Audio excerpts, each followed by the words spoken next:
आपको याद होगा, कांग्रेस के एक मुख्यमंत्री ने मंच से कह दिया था कि अपने राज्य में बिहार के लोगों को घुसने नहीं देंगे। बिहार के लोगों से कांग्रेस की इतनी नफरत, बिहार के लोगों के प्रति इतनी घृणा, और कोई भूल नहीं सकता। कांग्रेस का बिहार के लोगों के प्रति यार, जो दुर्व्यवहार देखने के बाद भी यहां आरजेडी वाले गहरी नींद में सोए पड़े थे। भाइयों बहनों, बिहार की एनडीए सरकार कांग्रेस और इंडी गठबंधन वालों के इस नफरती अभियान का जवाब दे रही है। बिहार के बेटे बेटी को यहीं पर रोजगार मिले, सम्मान की जिंदगी मिले,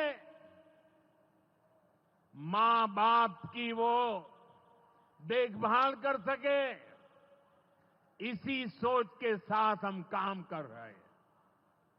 अब बिहार में बड़े बड़े प्रोजेक्ट बन रहे हैं।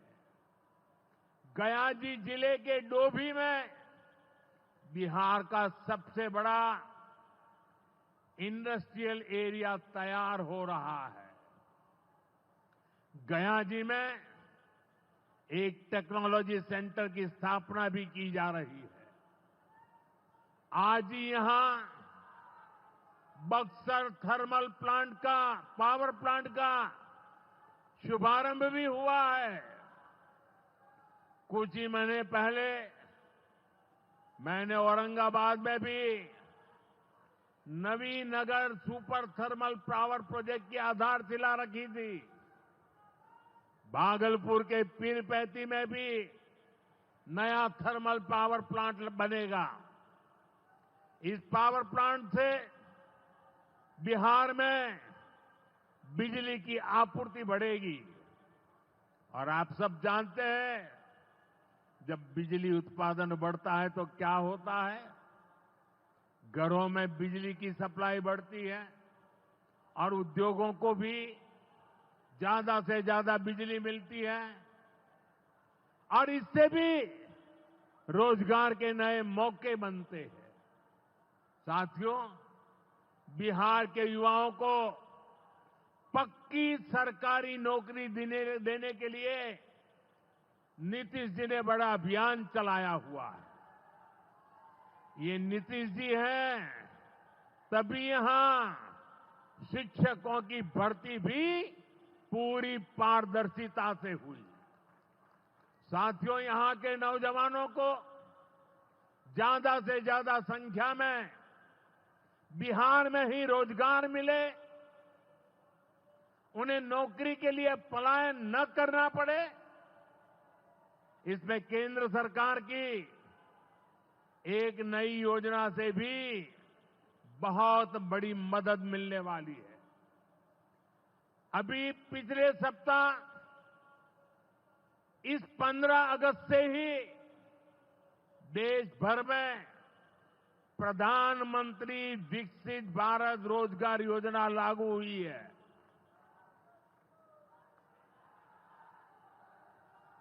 इसके तहत हमारे युवा जब निजी क्षेत्र में पहली नौकरी करेंगे तो केंद्र सरकार उन्हें अपने पास से 15,000 रुपये देगी। जो प्राइवेट कंपनियां युवाओं को रोजगार देगी, उन्हें भी अलग से पैसे सरकार देगी। इस योजना का बहुत बड़ा लाभ बिहार के मेरे युवाओं को भी होगा। साथियों, हमारे देश में कांग्रेस हो आरजेडी हो, इनकी सरकारों ने कभी जनता के पैसे का मोल नहीं समझा। इनके लिए जनता के पैसे का मतलब रहा है खुद की तिजोरी भरना। इसलिए कांग्रेस आरजेडी की सरकारों में सालों साल तक परियोजनाएं पूरी नहीं होती थी। कोई योजना जितनी थी उतना उसमें ये पैसे कमा लेते थे। अब इस गलत सोच को भी एनडीए सरकार ने बदल दिया है। अब शिलान्यास के बाद कोशिश होती है जल्द से जल्द समय सीमा में उस काम को पूरा करने के लिए सफल प्रयास किया जाए। आज का एक कार्यक्रम इसका भी एक शानदार उदाहरण है। ओंटा सिमरिया सेक्शन का शिलान्यास करने का सौभाग्य बिहार के लोगों ने मुझे दिया था। और आप लोगों की कृपा देखिए, आप लोगों का प्रेम देखिए कि जिस ब्रिज का शिलान्यास आपने मुझे करने के लिए कहा, आज इसका लोकार्पण करने का अवसर भी आपने मुझे दिया है। ये पुल सिर्फ सड़कों को नहीं, पूरे उत्तर और दक्षिण बिहार को जोड़ने का काम करेगा। जो भारी वाहन पहले गांधी सेतु से होकर 150 किलोमीटर का लंबा चक्कर काटते थे, अब सीधा रास्ता पाएंगे। इससे व्यापार तेज होगा, उद्योगों को ताकत मिलेगी और तीर्थयात्रियों का भी पहुंचना आसान होगा। विकास के जिन प्रोजेक्ट की नींव एनडीए सरकार में रखी जाती है, वो पूरा होकर रहेंगे, ये बात पक्की है। साथियों, एनडीए की डबल इंजन सरकार यहां रेलवे के विकास के लिए भी तेजी से काम कर रही है। अमृत भारत स्टेशन योजना के तहत गयाजी रेलवे स्टेशन को आधुनिक बनाया जा रहा है।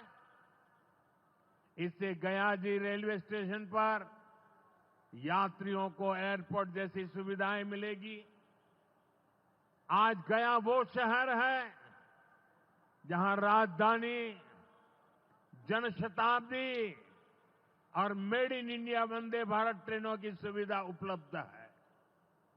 गया जी, सासाराम, प्रयागराज, कानपुर होते हुए दिल्ली तक सीधा कनेक्शन बिहार के युवाओं को, यहां के किसानों को, यहां के व्यापारियों के लिए नई संभावनाएं बना रहा है।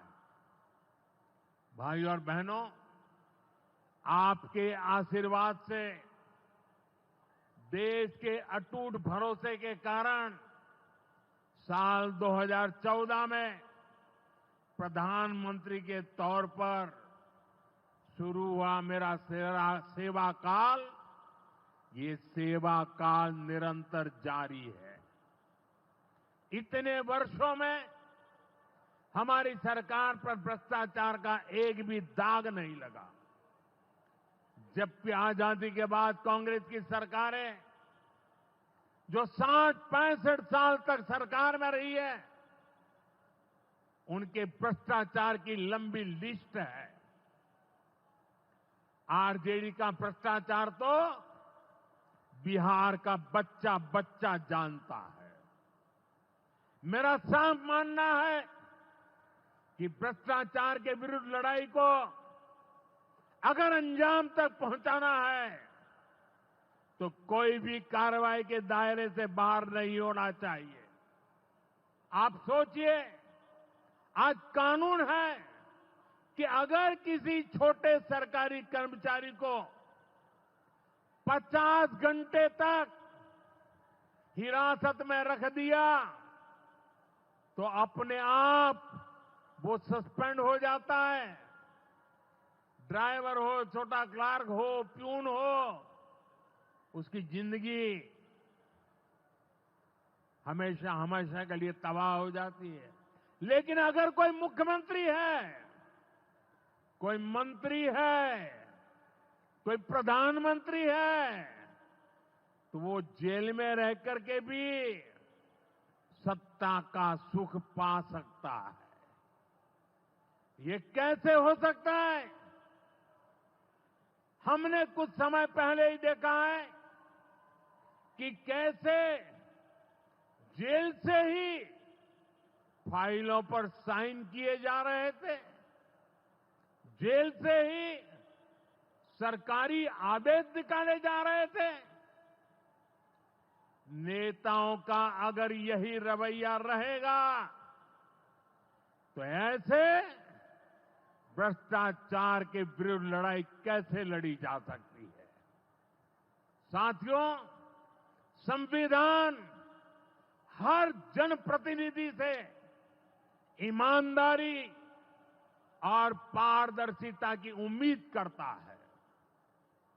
हम संविधान की मर्यादा को तार तार होते नहीं देख सकते। इसलिए एनडीए सरकार भ्रष्टाचार के खिलाफ एक ऐसा कानून लाई है जिसके दायरे में देश का प्रधानमंत्री भी है। इस कानून में मुख्यमंत्री और मंत्रियों को भी शामिल किया गया है। जब ये कानून बन जाएगा तो प्रधानमंत्री हो या मुख्यमंत्री या फिर कोई भी मंत्री, उसे गिरफ्तारी के 30 दिन के अंदर जमानत लेनी होगी और अगर जमानत नहीं मिली तो 31वें दिन उसे कुर्सी छोड़नी पड़ेगी।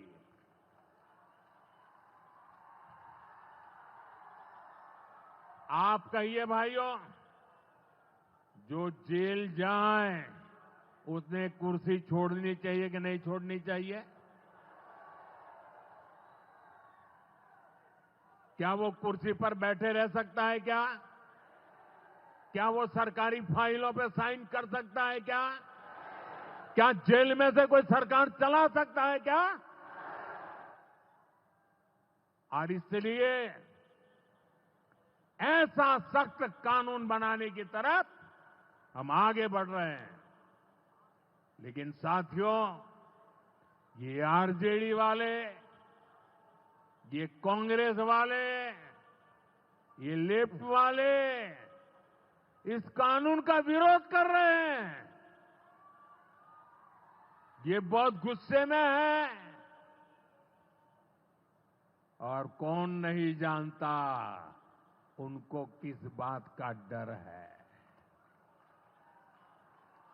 जिसने पाप किया होता है वो अपने पाप को दूसरों से छुपाता है, लेकिन खुद को भीतर से जानता है कि क्या खेल खेला है।